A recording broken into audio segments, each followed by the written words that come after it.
Content is the heart and soul of your course. Let's see how it works. This presentation will demonstrate how the Content tool is used to present your course material and activities in a way that provides students with a path to a successful completion of your learning objectives. Some key points to keep in mind include your goal is to provide students a rich course experience and a direct path to a successful outcome. Note that there is both a difference and a relationship between content and course tools. There's also a difference and a relationship between course files and content. And finally, each of the 4 content tabs, as you'll see, has its own functionality. Your D2L content is organized in modules and submodules. They might be weekly modules, or they might be organized based on a content theme. Your modules contain files which you can upload or make right there in D2L. And some of the things in your files might include reading assignments or articles to read, videos either on their own or embedded in a web page, and any course documents you wish to present to students. But you're not just limited to files. Your D2L content can also contain quick links to course tool items, including discussion forums or topics, Dropbox folders, and quizzes, checklists, self-assessments, surveys, URLs, and more. Well, let's get started and look at content in a real course.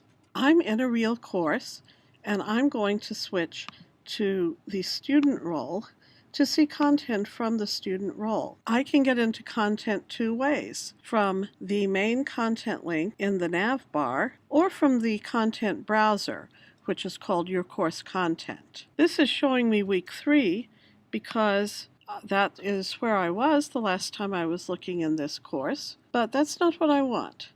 So I can either go here and see all the content to which I, in my student role, have access, and that's quite a lot. If I find that overwhelming, I can go back to the home page and choose the Content home and find the module where I want to begin. You can see already I have in this module course files. You're seeing a weekly discussion and a weekly quiz. You're also seeing 4 submodules, and in submodules, again, you see a mixture of pages and tools. Let's go from a student viewpoint into the start of this module, and I can see the organization that the instructor has put on the material, and it's one module, now just one module that I'm seeing in the table of contents with its submodules. And I can either choose where I want to be in the module with this table of contents on the side, or I can use the arrows to page through. That is content from a student viewpoint. Let's look at it from the instructor view now. Go back to the home page, and I'm clicking back to my own role. And the tab I'm in is the Manage Content tab. When I go into the content as an instructor, this is where I land. And from Manage Content, you really can manage content. You can add material, either files already in your course, files that you upload, files that you create right here. You can also add a new module to your content. In addition to files and modules, you can add tool items as quick links. Suppose I wanted to add a survey.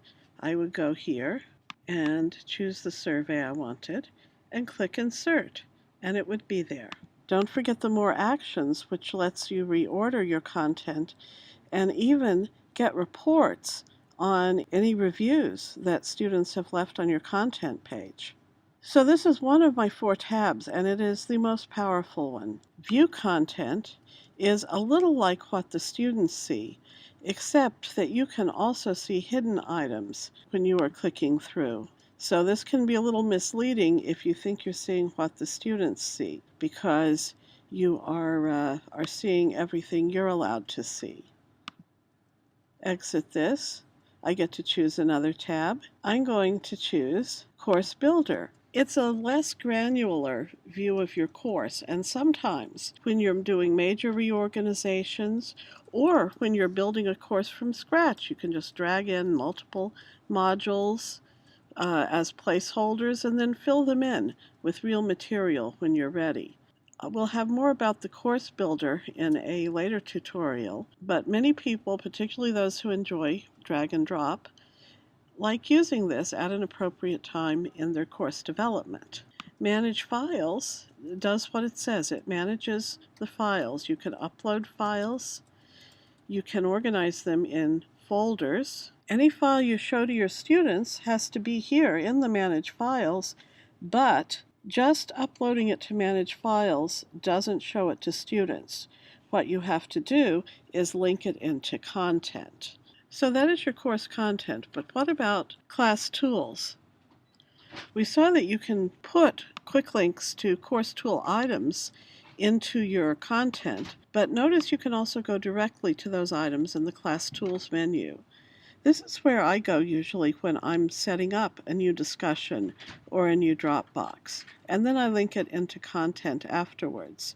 You might choose a different workflow, but one thing to keep in mind is that this is not just visible to you, it's visible to your students. If you have, for example, hidden a module that contains a discussion, if you have not also hidden that discussion in the discussions tool, students will be able to see it. I encourage my students to see their discussions, their quizzes, their Dropboxes in the context of their content modules. But when they want to go back and check for responses in the discussion, they'll go to that discussion tool. This is our introduction to content, and we'll learn more about how to build it in a different tutorial. So what are our takeaways? In order for course files to be visible to students, they must be linked into content. Course tool items can also be linked into content, but students and instructors can access those through the Course Tools menu as well. Each of the 4 content tabs